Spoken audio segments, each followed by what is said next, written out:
자, 오늘은 여호수아 13장 14절 말씀을 가지고 거룩의 열매가 되어라 라는 제목으로 말씀을 좀 나누도록 하겠습니다. 인간이 서운해지는 상황 중에 하나가 어떤 분배와 관련된 일, 무엇인가를 나눈다라고 하는 이 분배와 관련된 일인 것 같습니다.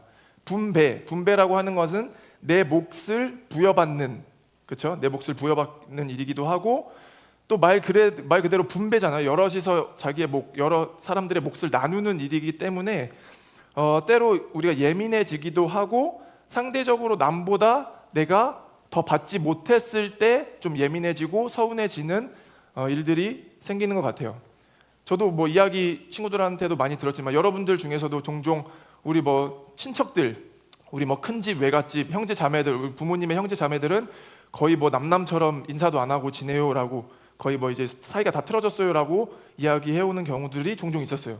저도 한때 그런 적도 있었고. 근데 그런 이유들, 형제 자매들의 친척들 간에 왕래도 안 하고 인사도 안 하고 거의 남남처럼 지내는 이유들의 대부분을 보면 거의 어떤 분배와 관련된 일들, 서로 돈 문제 때문에 얽혀 있어서 서운해져서 서로 욕하고 싸우고 틀어지고, 부모님이 돌아가시게 되면 부모님의 재산이 곧 이제 자녀들의 재산으로 분배되어야 되기 때문에 큰형이 야 당연히 내가 다 가져가야 되지 않아? 혹은 또 누가 내가 더 부모를 이렇게 부양했으니까 내가 더 가져가야지라는 어떤 이런 일들, 분배와 관련된 일들 때문에 종종 서운해지고 싸우는 일들이 있는 것 같다라는 거예요. 한때 여러분들 보셨는지 모르겠지만 흥행했던 재벌집 막내 아들 보셨나요? 보신 분 계세요 혹시? 송중기 맞나요? 재벌집 막내 아들도 비슷한 이야기죠. 그 막내 아들이라고 하는 캐릭터 진도준이 갑자기 그 재벌가에 들어가게 되면서 형들이 이 막내 아들이 너무 능력이 좋아서 재산을 다 물려받을 것 같게 되자 어떻게든 죽여보려고 온갖 방법들을 다 쓰잖아요. 사실 그것도 어떻게 보면 분배와 관련된 일이죠. 우리 아버지가 돌아가시게 되면 이 재산을 잘 나누어야 되는데, 분배해야 되는데, 이 진도준이라는 막내 아들이 다 독식할 것 같자 형들이 죽이려고 하는, 목숨까지 빼앗으려고 하는 어떤 그런 이야기들. 실제 이 드라마와 상관은 없지만 실제 LG 그룹에서도 작년에 처음으로 어떤 경영권 다툼을 가진 문제들이 있었다라고 합니다. 현재 LG 회장이 구광모 회장이거든요. 현재 LG 회장이. 근데 그 전 회장, 3대 회장이 누구였냐면 구본무 회장인데, 그러니까 3대 회장이 죽으면 다음 그 후계자가 이제 회장이 되어서 이제 경영권을 이어서 받아서 이제 나가는 거죠. 근데 원래 LG의 어떤 원칙 중에 하나가 뭐냐면 장자, 그러니까 큰 아들이 경영권을 승계받아서 그냥 그 그룹을 이어가는 게 그들의 원칙이었기 때문에 전혀 문제가 안 됐었어요. 물론 바로 진짜 자기 아들은 아니었지만 첫째가 구광모 회장이었기 때문에 그렇게 잘 이어받아서 경영권을 이어받은 다음에 LG를 이렇게 이끌어 갔던 거죠. 근데 아마 작년이었을 거예요, 제가 기억하기로. 그 3대 회장이었던 구본무 회장의 아내, 그러니까 지금 회장의 엄마죠. 아내가 소송을 건 거예요. 왜 소송을 건나 봤더니, 원래 재산 상속에 가장 큰 효력을 발생하는 것 중에 하나는 유언장이거든요. 죽기 직전에 유언을 쓴 거대로 이제 재산이 상속이 되게 되어 있는데, 알고 봤더니 유언장이 없었다는 걸 알게 된 거예요. 유언장이 없었다는 걸 알게 된 거죠. 그러다 보니까 소송을 걸어서 유언장이 없게 되면 어떻게 이렇게 재산 분배를 하느냐? 합의해가지고 분배를 하거나 법대로 하게 되는데, 법대로 했을 경우에는 배우자가 1.5의 몫, 자녀가 1의 몫을 가져가요. 그러면은 원칙에 따라서 경영권 승계 때문에 구광모 회장이 더 많이 가져갔었는데, 유언장이 없다는 사실을 알게 되자 소송을 건 거죠. 그러면 법대로 해보자라고 했을 때 배우자가 1.5의 몫을 가져가게 되면 전체 주식의 그 프로티지가 더 많이 높아지기 때문에 이제 경영권을 뺏어갈 수 있지 않을까라는 어떤 그런 문제 때문에 소송을 걸었던 거예요. 그러니까 LG는 원래 그런 문제가 전혀 없다라고도 유명할 만큼 이렇게 좀 좋은 기업으로서 이야기가 되었었는데, 작년에 그런 이슈가 발생하면서 어떤 흠집과 아닌 흠집이 좀 나기도 했었죠. 근데 이 이야기도 사실 둘러싸서 우리가 멀리서 보면은 결국에는 분배에 관한 이야기인 거예요. 형제 자매와 배우자와 그 가족들 간에 내가 받아야 할 몫이 이만큼인데 이만큼을 받지 못했기 때문에 서운해, 나 화가 나 기분이 나빠, 나 더 받아야겠어라고 하는 어떤 분배와 관련된 이야기라는 거죠. 그러니까 이 분배라고 하는 것은 인간을 되게 조금 서운하게 만들 수 있는 요소인 것 같다라는 거예요. 이뿐만 아니라 성경에서도 종종 이런 분배와 관련된 이야기들이, 스토리들이 좀 등장하기도 합니다. 생각해보면 에서와 야곱에 대한 이야기도 물론 그 신학적인 메시지와 의미는 다르지만 그냥 그 벌어졌던 상황만 우리가 그냥 둘러서 본다고 하면은 분배와 관련된 이야기라고 볼 수 있는 거예요. 그러니까 장자 형 에서가 받아야 될 어떤 축복이 더 크기 때문에 야곱이 그걸 이기지 못하고 씨름을 하는 거죠. 사기, 거짓말을 치면서까지도 내가 그 몫을 가져가야겠다라고 하는 어떤 분배에 대한 이야기일 수 있지 않을까라는 생각도 들어요. 맞나요? 그리고 아브라함과 조카 롯에 대한 이야기. 그러니까 아브라함이 조카 롯과 이제 헤어져야 할 시기가 오는 거예요. 그 땅에 재물이 가득하여서 그 짐승들이, 그 가축들이 너무 많아지니까 한 땅에서 머물 수가 없게 되어서 분배를 해야 되는 시기가 온 거죠. 아브라함과 조카 롯이. 근데 만약에 그때 아브라함은 조카 롯에게 가지고 싶은 거 다 가져라라고 먼저 이렇게 베풀거든요. 근데 그때 만약에 아브라함이 당당하게 나는 내 몫을 챙겨야겠어라고 우기기 시작했다면 아마 우리가 보는 어떤 성경에서의 은혜는 느낄 수 없었겠죠. 아브라함은 우리가 생각하기에는 되게 미련하다라는 생각이 들 정도로 다 포기하면서 너가 여기 땅 가지면 나는 여기 땅 가질게라고 제안을 하면서 다 나눠주기 시작한다는 거예요. 그러니까 이게 어떤 메시지와 일단 상관없이 우리가 이 사건의 스토리만 보면은 분배와 관련된 이야기다라고 우리가 느낄 수 있다는 거예요. 무엇인가를 우리가 소유했고 그것을 각자의 몫대로 나누어질 때 비합리적이게 불공평하게 나누어졌다라고 했을 때 우리가 느끼게 될 어떤 서운함, 때로는 진짜 좀 뭐랄까요, 나쁜 말로, 속된 말로 추잡스럽다라고 느껴질 정도로 인간이 어떤 이렇게 좋지 않은 모습들이 나오는 게 어떤 분배와 관련된 일인 것 같다는 생각을 해보게 됩니다. 분배라고 하는 것은요, 다른 말로 저는 기여라고도 할 수 있을 것 같거든요. 기여. 그러니까 내가 분배받지 못했다고 하는 것은 기여하지 못했다라고 해석되어지거나 퉁쳐지기 때문에라는 것 같아요.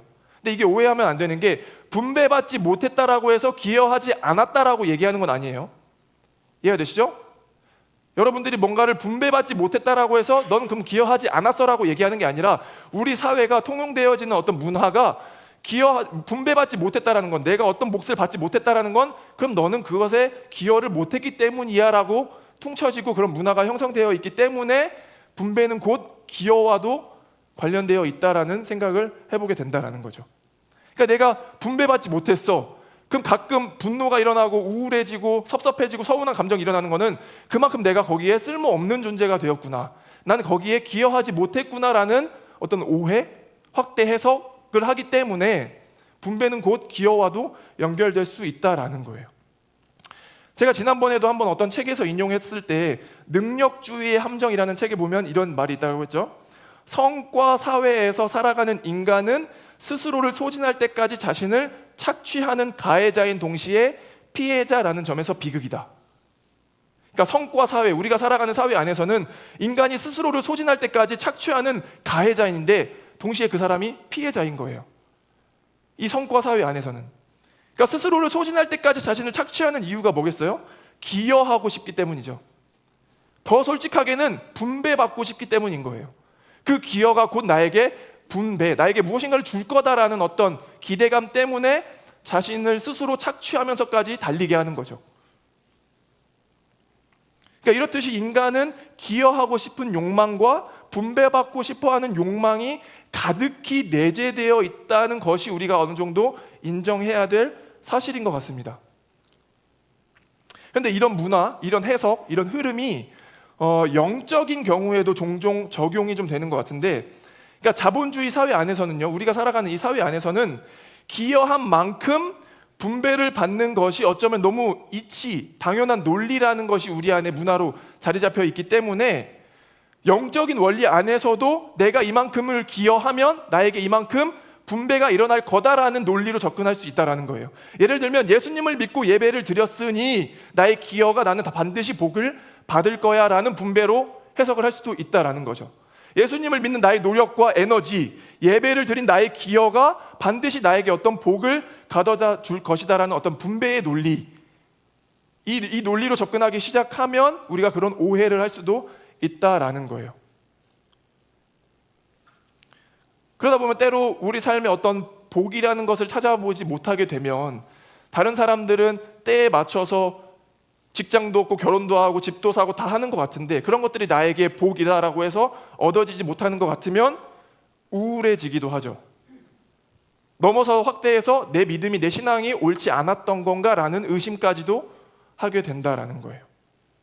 그런데 이게 교회 안에서 일어나면, 교회 안에서 그나마 우리 신앙 공동체 안에서 일어나면 어떻게든 스스로를 이게 다잡고 은혜 안에서 좀 버텨보겠는데, 예를 들면 우리 믿지 않는 사람들, 하나님을 믿지 않고 교회도 다니지 않고 예배를 드리지 않는 사람들, 심지어 도덕과 윤리가 완전히 부재되어서 그냥 거짓과 사기로 살아가는 사람들이 때로는 우리보다 훨씬 더 잘 사는 모습들을 보면 그런 궁금함이 떠오를 수 있다는 거예요. 아니, 나는 진짜 매주 1년 52주 한 번도 빠짐없이 예배를 잘 드리고 봉사도 하는데, 그만큼 기여를 많이 하는데 왜 나에게는 그런 복들이 찾아오지 않는 건가? 근데 반대로, 아니 전혀 저 친구를 보면, 고등학교 때 중학교 때 친구들 보면 그 친구들 나쁘다고 말하는 것이 아니라 저 친구들은 그냥 자기 살고 싶은 대로, 그냥 욕망대로 억제하지 않고 노력하지 않고 그냥 그대로 살아가는데 나보다 훨씬 잘 사는 모습들, 즐기면서 쾌락 가운데 사는 모습들을 보면 더러 회의감이 찾아올 수 있다라니까요. 그것을 영적인 눈으로 계속 바라보는 노력들이 없으면 내가 믿음 생활을 잘못한 건가? 내가 예배를 잘못 드리고 있는 건가라는 어떤 의심마저도 할 수 있게 된다는 거예요. 반드시 기억해야 될 게 뭐냐면, 이 세상의 어떤 사고 방식, 논리의 방식과 영적인 하나님 나라에서의 이 사고 방식, 논리의 방식은 완전히 다르다는 것을 우리가 인지할 필요가 있는 것 같습니다. 우리가 기여했다라고 해서 분배받는 것은 이 세상의 논리인 거죠. 그러나 하나님 나라의 논리에서는 전혀 그렇지 않은 거예요. 우리가 무엇인가를 기여했다라고 해서 반드시 하나님이 우리에게 어떤 복을 줄 것이다라고 하는 것은 어떤 잘못된 논리 안에서 우리가 지금 접근하고 있다는 것을 좀 인지할 필요가 있는 것 같아요. 오늘 본문은 분배에 대한 이야기가 나오는데, 제가 종종 이야기했듯이 여호수아 1장에서 12장까지, 우리가 지난주까지 봤던 12장까지는 전쟁과 관련된 이야기가 나오고요, 땅을 성취하는 이야기가 나오고, 이제 본격적으로 13장부터 분배에 대한 이야기가 나옵니다. 오늘부터 13장은 대부분 모세의 이야기로 구성이 되어 있는데 1절부터 7절까지는 하나님이 여호수아에게 너는 나이가 많아져서 그러나 아직도 성취해야 될 땅이 많다, 그러니까 여호수아에 대한 내용이 잠깐 등장을 하고, 8절부터 마지막 33절까지는 다 모세에 대한 이야기예요. 8절 잠깐 읽을게요. 8절, 므낫세 반쪽 지파와 함께 르우벤 사람과 갓 사람은 모세가 요단강 동쪽에서 그들에게 준 유산을 이미 받았다. 주님의 종 모세가 그들에게 준 유산은 이러하다. 그러니까 모세와 관련된 요단강 동편의 분배에 대한 이야기가 사실상 13장의 전체 거의 다를 차지하고 있는 거죠. 15절 볼까요? 다음은 모세가 르우벤 자손 지파에게 각 가문을 따라 나누어 준 땅이다. 블라블라블라, 어떤 땅의 이름들이 나오고, 그러니까 처음에 모세가 르우벤 자손 지파에게 나누어 준 땅. 24절, 모세가 갓 지파 곧 갓 자손에게 나누어 준 땅이다. 블라블라블라블라. 29절, 모세가 므낫세 반쪽 지파에게 나누어진 땅이다. 어디. 그러니까 1절부터 7절까지 잠깐 여호수아에 대한 이야기가 나왔다가 13장 8절부터 마지막 전체 절은 다 모세와 관련된 요단강 동편의 땅을 분배하는 이야기가 나온다라는 거예요. 이 구조를 좀 이해하신 다음에 14절, 오늘 본문 14절을 보는데 34절, 33절과 완전히 반복되는 것 같은 동일한 메시지가 나오는 거예요. 14절, 모세는 레위 지파에게만 유산을 주지 않았는데 그것은 하나님께서 그에게 말씀하신 대로 주 이스라엘의 하나님께 불살라서 드리는 제물이 그들의 유산이기 때문이다. 아멘. 14절과 33절이 동시에 저렇게 나오는 거예요. 저는 오늘 이 말씀, 한 구절의 말씀을 붙잡고 어떤 영적인 눈으로 분배와 기여라는 것에 대해서 좀 이야기를 나눠보고 싶은데, 14절 띄워주세요. 14절 상반부, 레위 지파에게만 유산을 주지 않았는데, 마지막, 재물이 그들의 유산이기 때문이다. 그럼 이 말의 논리상, 그냥 단순한 논리상 레위 지파는 유산을 받았다는 겁니까? 받지 못했다는 겁니까? 언어 영역인가요?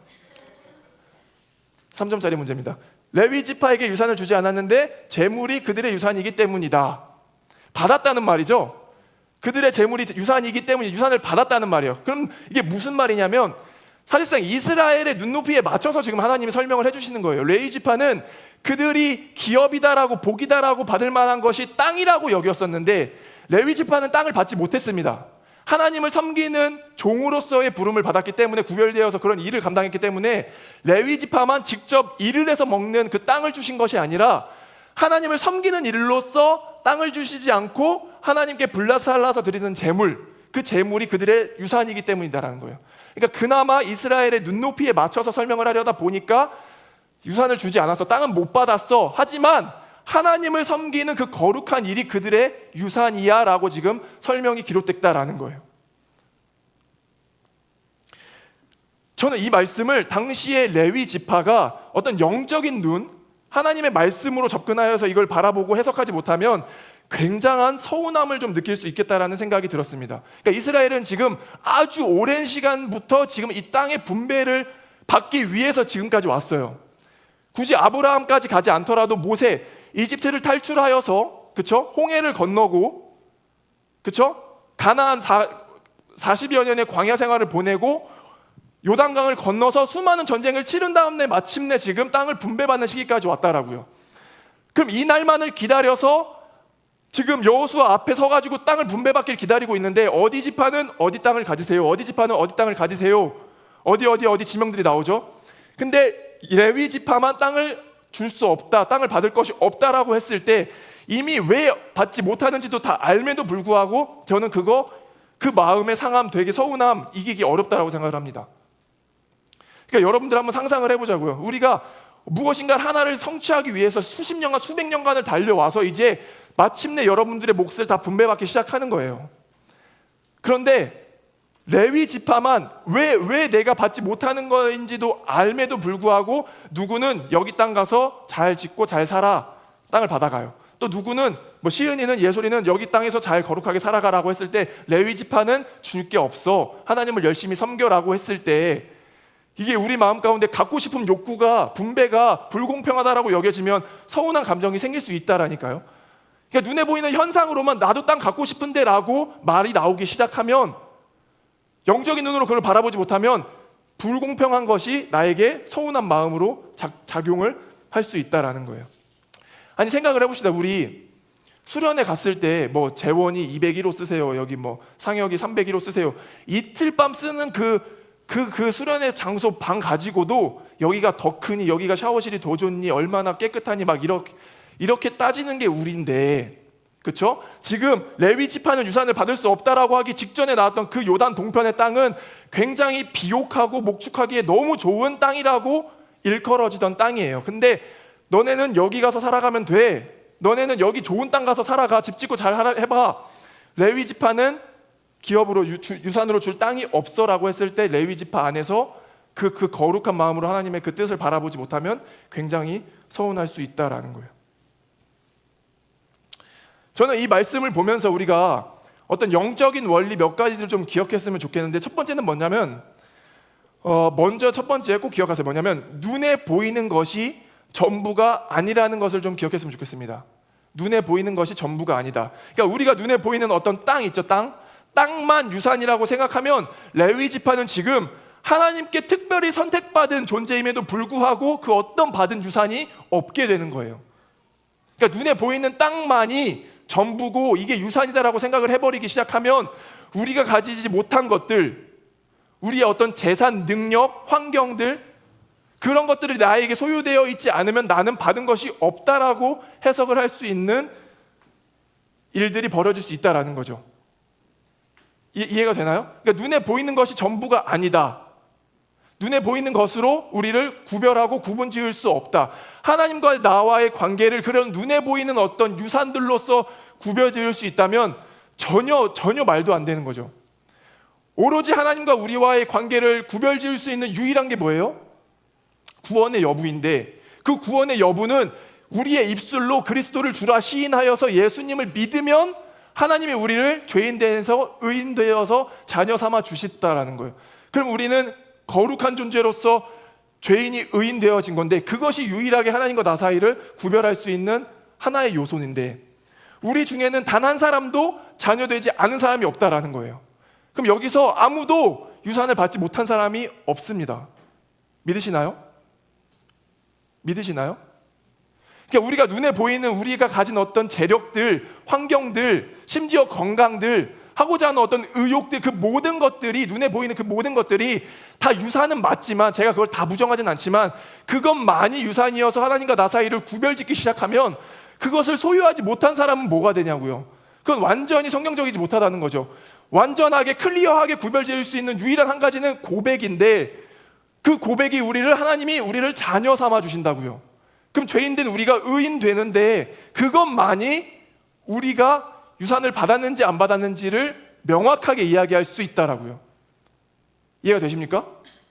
그럼 우리 중에는 단 한 사람도 유산을 받지 못한 사람은 없습니다. 아멘? 아멘? 우리가 어떤 눈에 보이는 것에 너무 집중하지 않았으면 좋겠어요. 저 그게 필요 없다라고 절대 부정하는 것이 아니라, 우리 안에 우리의 존재를 규정하는 절대 1, 명확한 그 하나가 뭐냐면 우리가 어떤 존재이냐, 하나님의 자녀된 존재이다라는 사실을 깨달을 필요가 있다라는 거죠. 그러니까 눈에 보이는 것으로 너무 우리가 큰 영향을 안 받기를 소망합니다. 아멘. 두 번째는 영적인 세계의 원리와 이 세상을 살아가고 있는 어떤 물리적 세계의 원리는 완전히 다르다라는 걸 우리가 좀 기억할 필요가 있는 것 같습니다. 그러니까 이 시대의 사고방식, 우리 문화, 이 시대의 방식과 원리는 내가 기여한 만큼 보상을 받는 시스템이죠. 그것도 썩 옳다라고 볼 수 있을까라는 캡처는 있지만, 아무튼 우리의 문화가 내가 기여한 만큼, 나의 능력만큼 보상을 받는 것이 지금의 시스템이라고요. 그래서 제가 처음에도 얘기했듯이 더 많은 보상을 받기 위해서 때로 지나칠 정도로 기여하고자 하는 욕망에 사는 것이 우리다라는 말도 했던 거예요. 근데 이 시스템이 우리가 이렇게 살아가다 보니까 당연하게 우리 문화 가운데, 우리의 몸 가운데 체득되어 있다 보니까 이것을 영적인 것 안에서도 적용을 하다 보면, 얘기했던 것처럼 나의 노력과 나의 기여가 반드시 하나님께서 어떤 보상으로 나에게 축복을 주실 거다라고 접근을 할 수가 있다라는 거예요. 하나님은 축복을 주시지 못한다는 분이 아니라, 제가 그 말을 하고 싶은 것이 아니라, 우리의 노력과 우리의 공로가 하나님께서 반드시 축복과 물질을 주시는 것이 아니다라는 거예요. 이 전제로부터 우리가 좀 건강하게 다시 한번 정립을 할 필요가 있는 것 같습니다. 그러니까 영적인 세계의 원리와 이 물리적 세계의 원리가 완전히 다른 거죠. 잘 들으세요. 그분은 우리에게 보상을 주실 수 있는 분이지만, 우리는 그 보상 때문에 그분을 예배하는 것은 아닙니다. 맞나요? 그분은 우리에게 다 줄 수 있어요. 우리가 살아가는 원하는 데 우리에게 다 주실 수 있는 분이시지만, 그걸 받기 위해서 우리가 그분을 예배하고 있는 건 아니라고요. 이 순서가 정확해졌으면 좋겠다라는 거죠. 우리가 하나님의 자녀가 되었고 영원한 하나님의 나라를 소유했기 때문에, 그 감사로서, 이미 얻은 복으로서, 이미 얻어진 기여로서, 공로로서 하나님께 예배하는 것이지, 우리의 눈에 보이는 어떤 복들 때문에, 물론 하나님은 그런 것들을 우리에게 주실 것이지만 그 기대 때문에 우리가 이 자리 가운데 앉아있다라고 하는 것은 좀 우리가 고민해 볼 필요가 있다라는 거예요. 마찬가지로 우리가 기도한다고 해서 반드시 우리의 방식대로 응답이 이루어지진 않습니다. 설령 우리가 원하는 방식대로 기도의 응답이 이루어진다면 그것은 하나님이 하신 일일 수도 있지만, 저는 사탄이 한 일일 수도 있겠다라는 늘 경각심은 있어요. 그럼 어떻게 구분할 수 있냐? 기도하니까 이루어졌네, 기여하니까, 내가 기도해서 내가 기여하니까 이루어졌네라는 어떤 공식으로서 기도를 접근한다면, 그 기도를 이루신 하나님을 잃어버리고 내가 이렇게 열심히 기도해서 밤새 기도해서 이루어졌네라는 것 안에 갇혀버리면 사단이 응답할 수도 있다니까요. 그럼 결국에는 그 기도의 응답을 이루어져서 사단이 하나님과의 나와의 관계를 더 멀게 하는 거예요. 기도의 원점은 뭐냐? 기도의 본질은 뭐냐? 결국 하나님과 나와의 관계가 한층 한층 더 가까워지는 것이 기도인데, 응답을 이루어져서 그것이 사단이 일을 했으면, 그래 기도하니까 이루어질 수 있어, 우리는 밤새 그냥 기도만 하면 돼, 기도를 이루신 하나님을 잃어버리고 그 기도의 행위에만 집착을 하게 되면 하나님과의 거리는 점점 더 멀어질 수밖에 없는 거죠. 하나님과의 거리가 가까워진다라고 하는 건 뭐냐면, 기도의 응답이 나의 방식대로 이루어지지 않아도 벅찬 삶을 살아가게 되는 거예요. 나의 손에 무엇이 없어도 하나님이 채워주실 것들이 기대되기 때문에, 하나님이 설마 나를 굶어 죽이시겠어라는 어떤 벅찬 기대감 때문에 내 삶에 걷잡을 수 없는 평안함이 몰려오는 거예요. 저는 그게 기도이고 하나님과의 관계가 가까워지는 현상이라고 믿습니다. 아멘? 우리가 너무 기도의 행위에만 집착되어서 그래, 이렇게 기도하니까 이게 되는구나, 이거 안에 갇히면 안 된다고요. 그럼 뭐예요? 물리적 사고방식이 작용된 거예요. 내가 이만큼 3시간, 4시간 기도하면 반드시 응답을 주실 거야 라는 그 틀 안에서 깨져야 되는 거예요. 하나님은 우리의 방식대로 일하실 수도 있지만 늘 하나님의 때와 하나님의 방식에 맞추어서 우리에게 일들을 보여주신다라는 거죠. 그러니까 영적인 사고의 방식이 완전히 다른 거예요. 이 물리적 사고 방식과. 두 가지 꼭 기억할 수 있길 바랍니다. 아멘? 아멘? 눈에 보이는 것이 전부가 다 아니다라는 것. 이미 우리에게 확보되어진 그 구원의 은혜, 눈에 보이는 것이 전부가 아니다라는 것. 두 번째, 영적인 원리는 이 물리적인 세계의 원리와 완전히 다르다는 것. 우리가 이만큼 기여했다라고 해서 반드시 이루어지지는 않는다라는 거예요. 자, 마무리를 좀 하겠습니다. 반주해 주시면 좋을 것 같고, 제가 모르겠어요. 어떤 무리한 확대 해석인지는 모르겠으나 저는 이렇게 우리가 같이 좀 적용을 해보고 싶어요. 뭐냐면 2024년 우리가 살아가는 이 시대에 우리가 레위 지파라고 좀 여길 수 있길 소망합니다.